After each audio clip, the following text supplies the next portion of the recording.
disediakan bagi orang yang takut kepada Allah Subhanahu wa taala.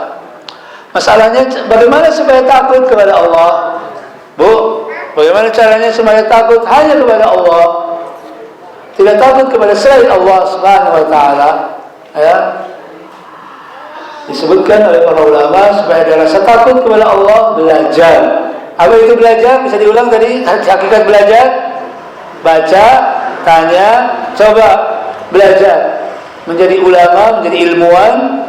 Dan Allah berfirman, innama yakhshallahu min ibadihil ulama. Sungguh orang yang bisa takut kepada Allah dengan benar hanyalah orang-orang yang berilmu, ilmu fisika, ilmu kimia, ilmu biologi, ilmu kedokteran, dan terutama ilmu agama, Al-Quran dan hadis Nabi sallallahu alaihi wasallam. A'udzubillahi minasyaitonir rajim. Panjang. أجعلتم سقاية الحاج وإمارة المسجد الحرام كمن آمن بالله واليوم الآخر وجاهد في سبيل الله. Nah itu sampai situ pertanyaannya. Apakah memberi minum, memberi makan kepada orang yang haji? Haji itu di mana? Ada haji di Monas? Tidak boleh. Haji hanya di Makkah. Ya. Ini tadi ayat 18 menerangkan tentang takmir masjid. Masjid mana saja termasuk masjid ini.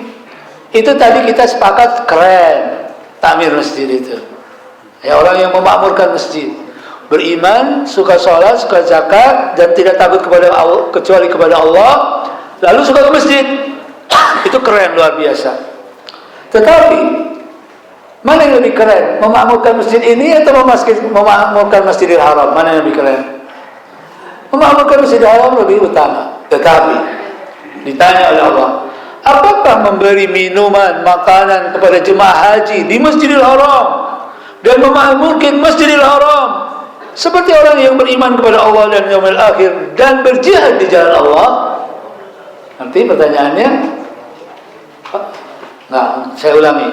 Apakah kamu beranggapan orang yang memakmurkan Masjidil Haram dengan memberi makanan minuman kepada haji, jemaah haji yang datang ke Masjidil Haram, sama? Apakah sama? Ini pertanyaan sama atau tidak jawabannya itu ya? Sama enggak orang yang memberi minum kepada jemaah haji dan memakmurkan masjid, ada AC-nya, ada airnya, ada fasilitas. Anda tahu Masjidil Haram bertingkat ke bawah sampai 5 tingkat, ke atas 3 tingkat, fasilitas luar biasa. Ya, Zam-zam luar biasa, mengalir luar biasa. Apakah sama pemakmur Masjidil Haram dengan orang yang berjihad di jalan Allah? Sama atau tidak? Nggak tahu jawabannya? Jawabannya ada di sini. La yastawuna indallah. Tidak sama. Lalu mana yang lebih keren? Ya, mana yang lebih keren? Wallahu yahdi,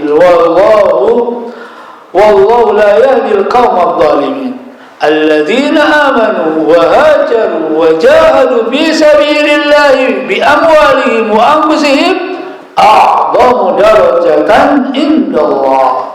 Mereka itu lebih besar pahalanya di sisi Allah Subhanahu wa taala. Jadi ini temanya itu tadi itu masjid sebagai sentral belum dibahas. Jadi masjid memang harus didatangi untuk sholat. Ya, untuk Jumat. Walaupun Jumat dan sholat tidak disyaratkan di masjid, maksudnya tetap sah sholat atau Jumat di luar masjid. Ya, kalau berjamaah. Ya, misalnya Anda sedang ngungsi di gunung, ya 10 orang, nggak ada masjid kan di gunung, sholat Jumat di gunung sah atau tidak sah? Sah. Ya.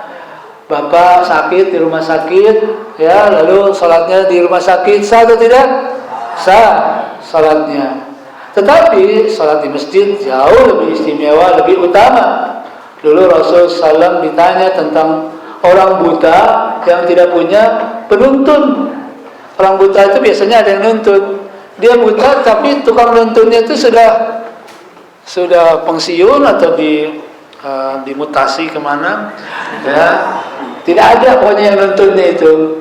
Dia bertanya kepada Rasulullah, Rasulullah, aku boleh tidak ke masjid? punya dispensasi untuk tidak datang ke masjid. Rasul karena penyayang awalnya bilang boleh, kamu di rumah aja.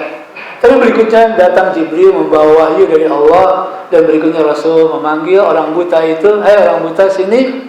Apakah kamu dengar azan dari masjid? Apakah kamu dengar azan dari rumah? Azannya dari masjid, engkaunya di rumah. Apakah kamu dengar?" "Ya, kami mendengar azan dari masjid."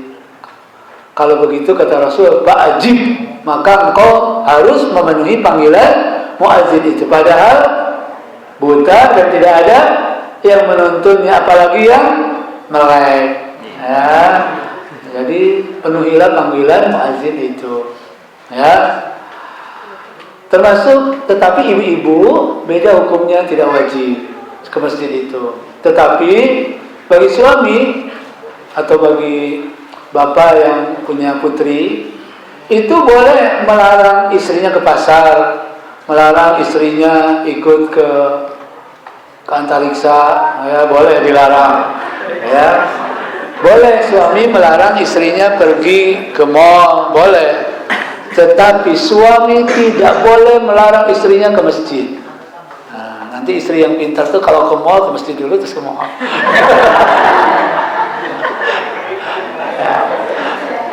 Tapi itu penipuan, ya tidak boleh. Ya, Bapak Ibu sekalian, itu hukum masjid menurut saya. Dan masjid dijadikan sebagai tempat dakwah oleh Rasulullah SAW, tetapi jangan sampai dakwah hanya di masjid. Ya, walaupun Rasul bersabda, seburuk-buruknya tempat adalah pasar, sebaik-baiknya tempat adalah masjid. Apakah Rasul terus di masjid? Tidak. Rasul pun ke pasar. Dulu orang Yahudi mentertawakan Nabi. Ini Muhammad ngaku Nabi, kok makan, kok ke pasar. Karena di bayangannya kalau Nabi itu puasa terus, di masjid terus gitu ya. Dia mentertawakan, Muhammad ini ngaku Nabi tapi suka makan, suka ke pasar. Ditertawakan. Itu persis seperti orang-orang yang mentertawakan Ustadz masuk parlemen. Ustadz kok masuk parlemen katanya. Itu yang mentertawakan persis Yahudi. Ya.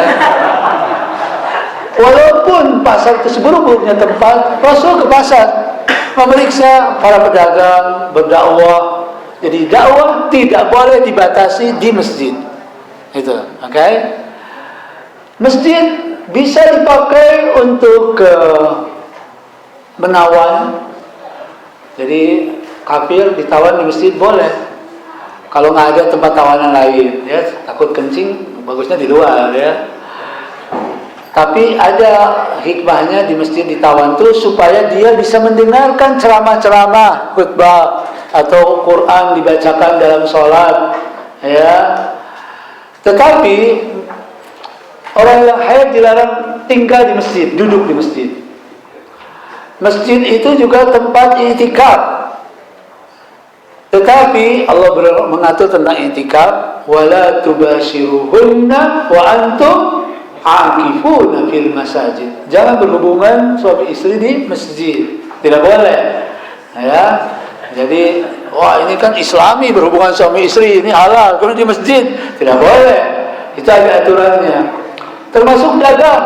Ahallallahu al-bai'a wa harrama riba. Allah menghalalkan dagang, mengharamkan riba. Tetapi dagang di masjid terlarang. Masjid dibangun tidak boleh untuk dagang. Ya. Saya tidak tahu sekarang masjid jadi tempat pernikahan. Tidak tahu larangannya. Menurut saya boleh saja, ya.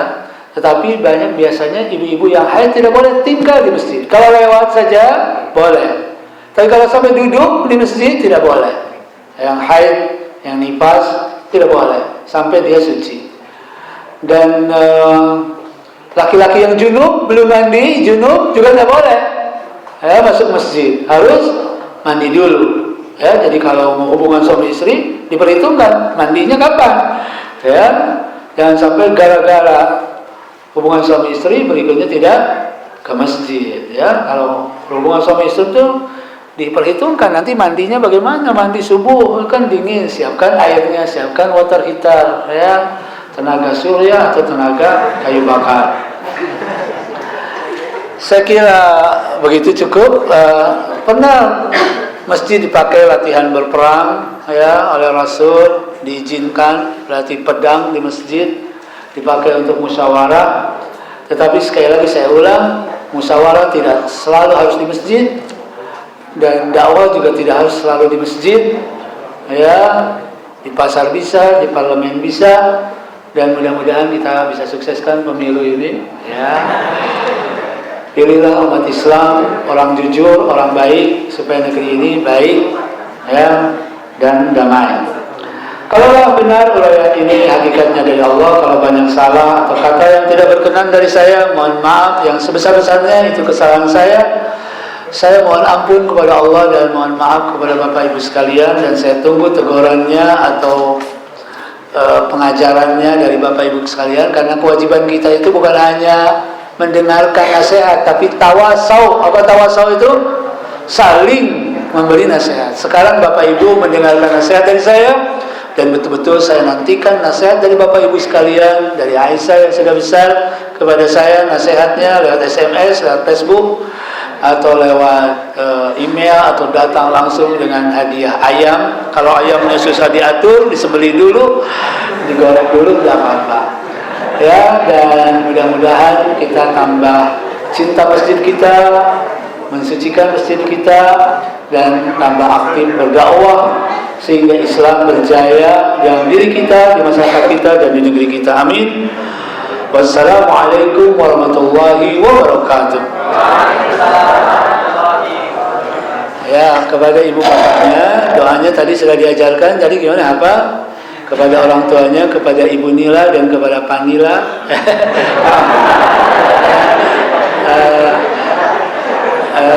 Doanya kepada orang tuanya tadi gimana? Burika fil mauhubin laka wa syakartal wahiba wa balagha asuddah wa ruzikta birrahu wa balagha asuddah. Amin.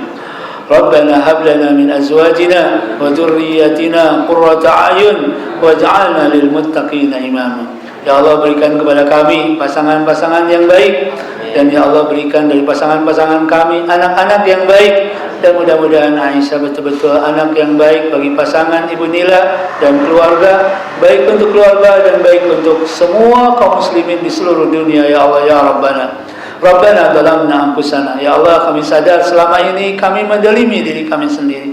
Masih banyak ayat-Mu belum kami baca ya Allah. Masih banyak ayat-Mu yang belum kami pahami, belum kami amalkan, belum kami hafal, belum kami ajarkan kepada yang lain. Sungguh kedaliman kami banyak.